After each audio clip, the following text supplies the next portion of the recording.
tusije tukadanganywa na mafisadi. Wamekuwa wakija kwenye mikutano, wanawakusanya kwa magari, wanawapa pesa, wanawasomba watu wa maeneo mbalimbali. Na ninajua hata siku ya kupiga kura wengine watasimama kwenye mabarabara, watakuwa wanawapa pesa ili kusudi mkachague hao. Nataka niwaambie, kama mtu anaweza akakuhonga hela, maana yake amekununua. Akiweza kukununua leo, hata shindwa kukuuza kesho.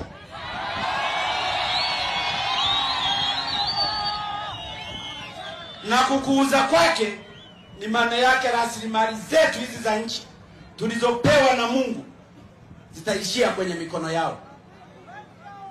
Kama atatumia bilioni 10 kwa ajili ya kuwahonga Watanzania kusudi wakampigie kura, tutaibiwa bilioni 10,000, kwa sababu anatafuta biashara, na hakuna biashara ya hasara duniani.